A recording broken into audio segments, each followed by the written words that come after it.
तुम गृहस्थ हो तो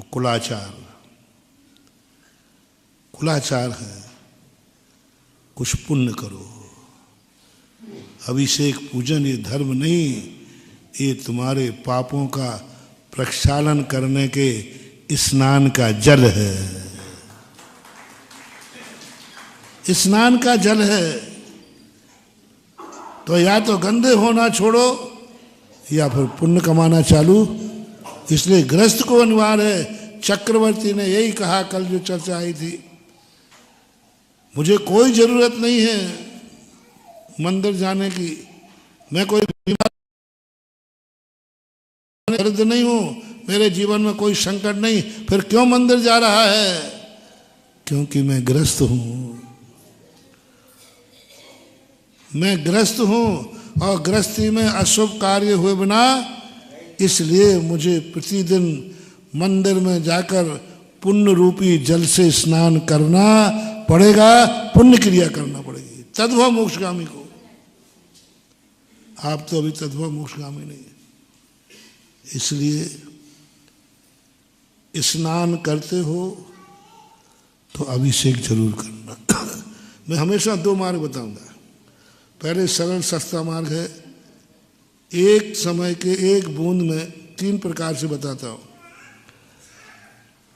36,450 जीव मरते हैं एक बूंद में, ये तुम्हारे वैज्ञानिक की खोज है, हमारे शास्त्रों की नहीं। इतने जीव एक बूंद पानी में होते हैं। अब एक बूंद पानी में इतने हैं तो एक बार नहाने में आप कितने पानी लेते हैं? एक बाल्टी? एक बाल्टी। अब एक बाल्टी में कितनी बूंदें हैं? एक दिन गिन लेना, एक खाली बाल्टी रख लेना, एक सुई ले लेना, सुई या कुछ उंगली ले लेना, 1 2 3, हाँ ड्रॉप से ले लेना, कोई बात नहीं। अब जितनी गिनती एक बाल्टी में बूंदे आ जाए, उसमें 36,450 का गुणा कर देना। इतने जीवों की हत्या करते हो तब एक स्नान होता है। सुन रहे हो रे हत्यारो? और फिर कहते महाराज हमारा कल्याण करो,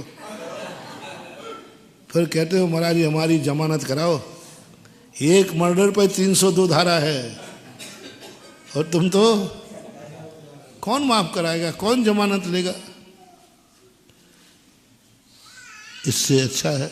दूसरा, जल का अभिशाप तुम्हें लगता है, तुम मनुष्य थे, दुनिया चाहती है कि मनुष्य, बहुत आदमी है जो इसकी संगति में जाएगा और महान हो जाएगा।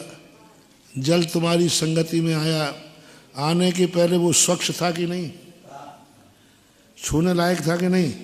तुम्हारे शरीर को स्पर्श करने के बाद वो क्या हो गया? तो जल तुम्हें अभिशाप देता, अरे दुष्ट,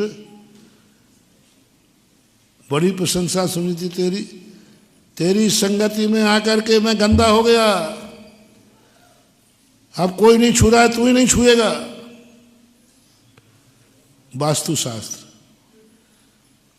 वास्तुशास्त्र कहता है जिस चीज को हमारी संगति में आवे, यदि हम वहां गंदा करते हैं तो उसका अनुष्ठान आपको करना पड़ेगा। इसलिए घर में पूजा गृह बनाने की बात कही गई, अभी बता रहा हूं उसको। जल को आपने गंदा किया है, किसी मुश्किल में वो जल बना था, समुद्र में था, तपा, तब के भाप बना, भाप बन के वो बरसा। इतनी साधना को तुमने क्या कर दिया? नाली में बहा दिया। एक एक बूंद पानी को तरसोगे, एक एक बूंद पानी को तरसोगे। हमें चेतन का ही अभिशाप नहीं मिलता, हमें अचेतन का भी अभिशाप मिलता है। एनर्जी चेतन में ही होती है कि अचेतन में भी? एनर्जी उसमें है। उसका भी हमारे शास्त्रों में बंध के कारणों में जीवाधिकरण कहा। बंध अकेला जीव से ही नहीं होता है, अजीव से भी होता है। दोनों जीवाज अभिधिकरण। एक ने गुस्से में आकर उंगली तोड़ दी, एक ने गुस्से में आकर के लकड़ी तोड़ दी। गुस्सा तो आया कि नहीं? सवाल तुमने क्या तोड़ा है ये नहीं है, सवाल तुमने किस भाव से तोड़ा है। भाव क्या था आपका? लकड़ी तोड़ते समय आपका भाव क्या है? क्रोध, अधिकरण, जीवाजीव अधिकरण, दोनों बंद के कारण। वहां जाकर के तो तुमने जल का अभिशाप, एक एक बूंद पानी को तरसोगे, 3 लोग को नाच जो खाए, मिले ना भूख कड़ाना। इतनी प्यास लगे कि समुद्र का जल पी जाओ, लेकिन मिलेगी एक बूंद भी नहीं। ये वो ही पापी जीव हैं। 1 लीटर में पूरा 24 घंटे निकालना है डायलिसिस। इनकी किडनी खराब हो जाती ना, पानी को तरसते हमारे पास आते हैं, बोले महाराज इन घर वालों को पानी पीने दें, मरेंगे तो मर जाएंगे, कम से कम प्यासे तो नहीं मरे। किडनी वाले कम पानी पिलाते बताते थे। 1 लीटर पानी में पूरा वही उसी में बनाना है, खाना है, सब तड़पते। ये और किसी का नहीं महानुभाव, वो जल का अभिशाप है।